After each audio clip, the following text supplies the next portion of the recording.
Dear brothers and sisters in Christ Jesus, we will go through Article 14 of the Secular Franciscan Rule.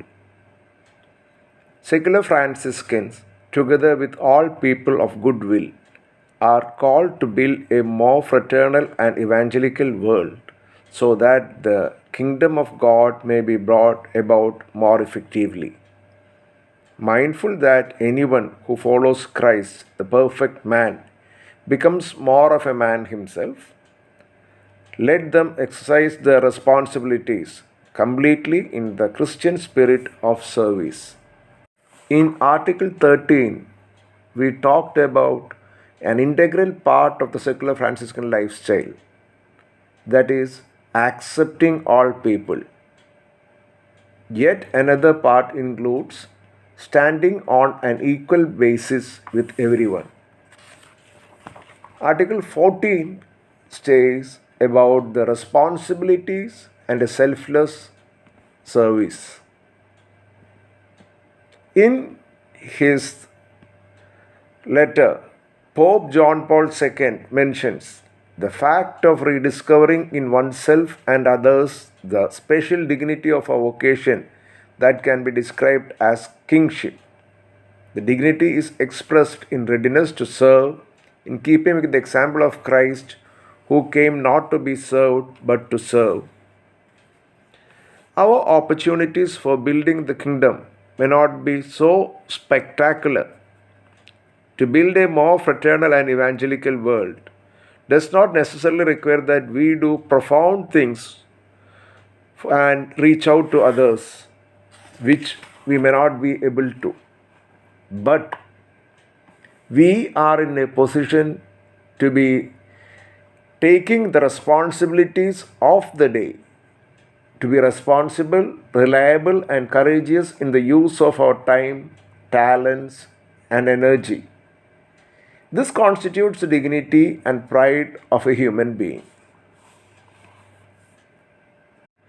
The document of Ecumenism of the Second Vatican Council states, the Council urges Catholics to recognize the signs of the times and to take an active and intelligent part in the work of ecumenism. Since in our times, cooperation in social matters is very widely practiced, all men without exception are summoned to be united in their efforts.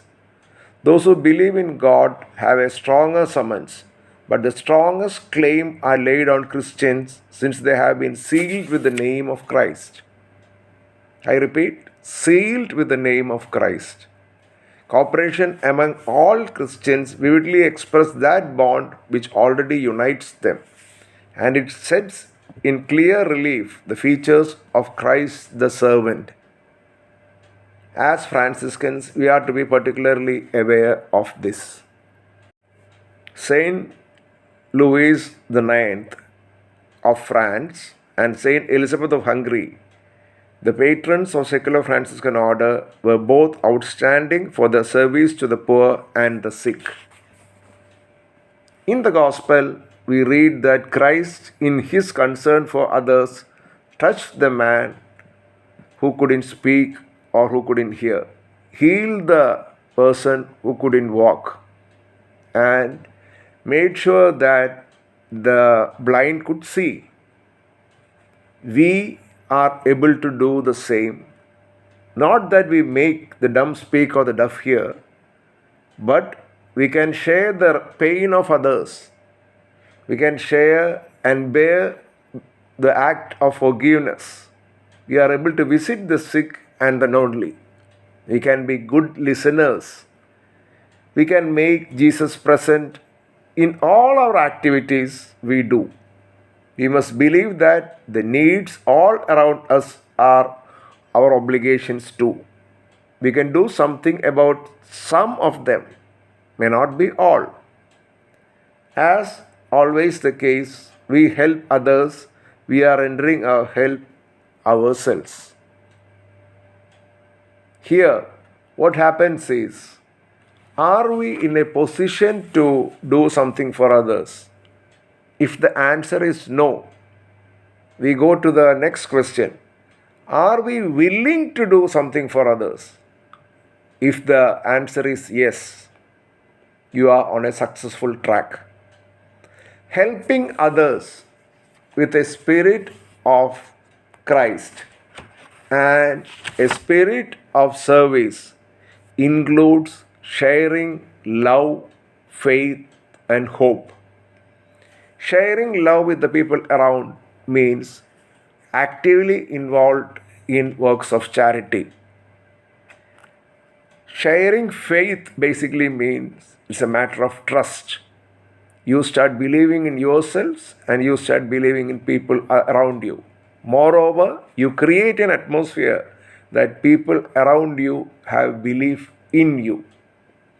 And when we give hope, which I define as any expectation above zero, a person who comes with zero expectations in life, when you give him a spark to live on, to make him modified in Christ, what we are doing is we are doing the selfless service in the spirit of Christ as he came, not to be served, but to serve others.